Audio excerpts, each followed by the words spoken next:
everybody knows who I am. Sammy Terry.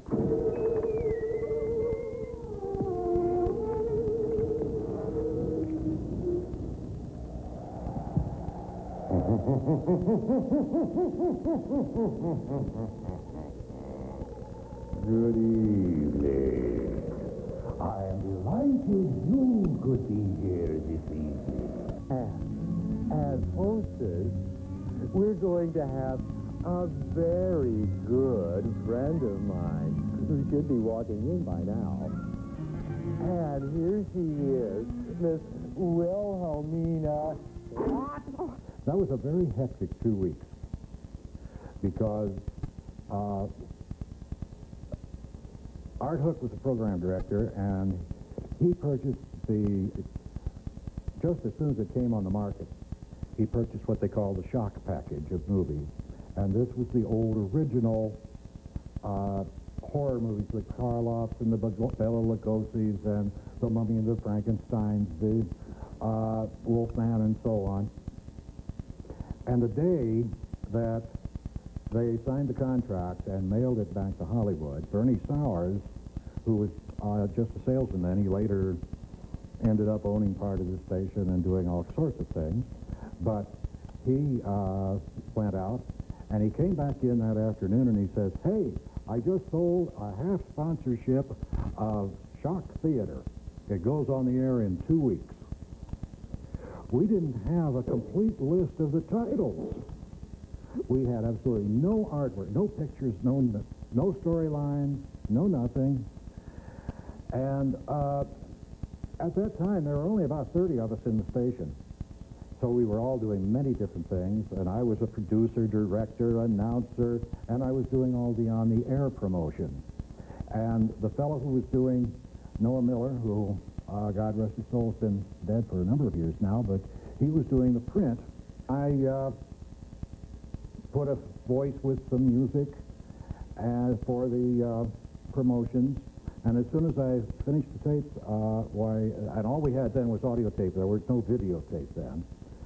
This was still in the days of black and white, live, down and dirty. And Bernie took the tape down to the sponsor and said, hey, listen to this. This is how we're going to promote your show.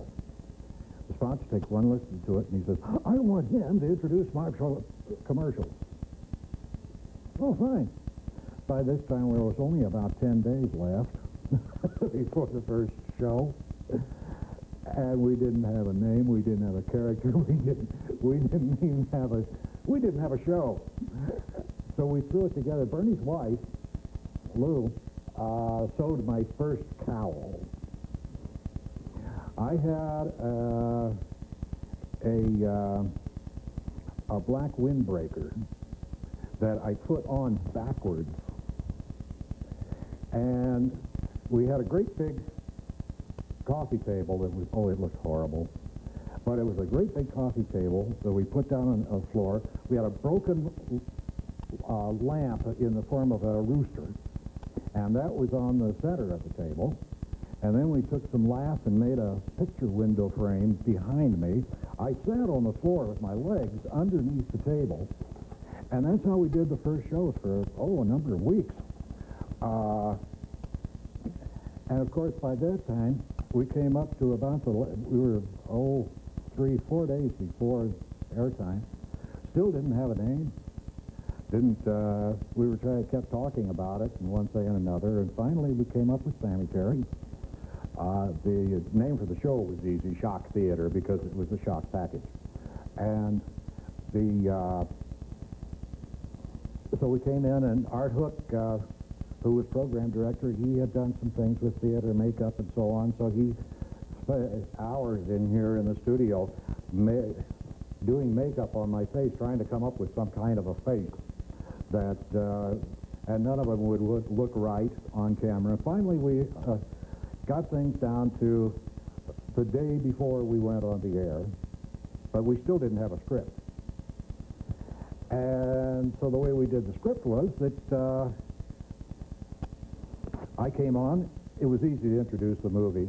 I think the first movie we had in the series was The Mummy. And that's one of my favorites. I know the storyline, and so it was easy to introduce the movie. But then I had to do a bit to introduce the sponsor's commercial on every commercial rollout in the show. So while people were watching the movie, the crew and I were sitting around dreaming up what I was going to do next.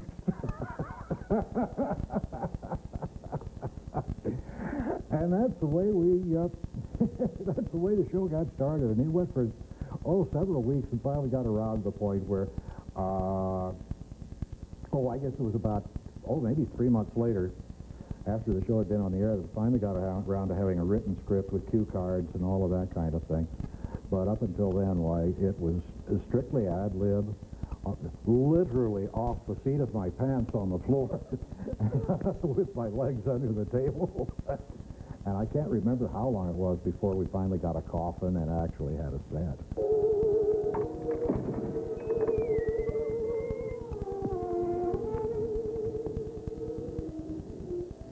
Even though Sammy Terry has been off the air since 1989, the demand for personal appearances continues.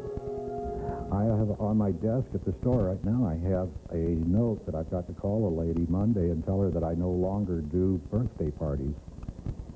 The store Bob refers to is the Family Music Center, where Sammy Terry's alter ego has been selling music and musical instruments to Indianapolis families for decades. But I have a standing thing there that I don't talk about Sammy Terry, I just talk about music. Because if I did, and I would sign autographs and laugh and do, we would get a lot of Sammy done. We wouldn't be able to sell any music. And I'm very, very thankful for that people remember and like that well. It's a wonderful feeling. With a lot of love.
Good evening. Welcome to 2 maddening hours of horror and fright. I am Sammy Terry.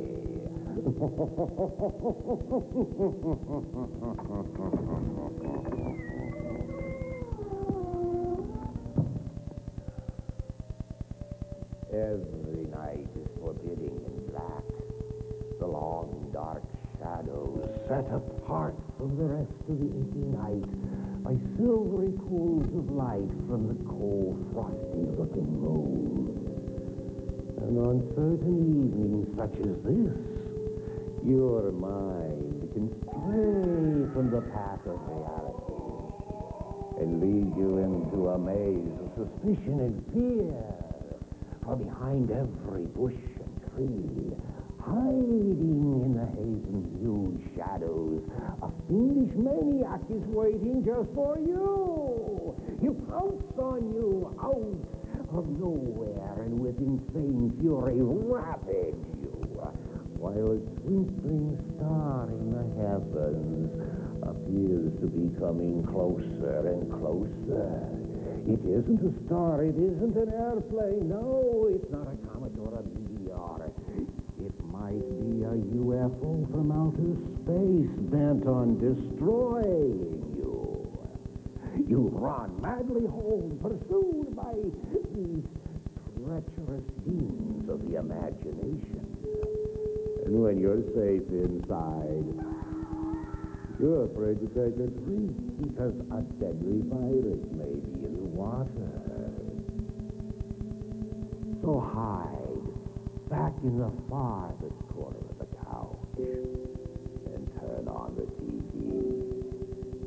And after an evening's imaginative stroll with terror, it'll be nice to see something soothing to your nerves. Something like my tale of terror tonight.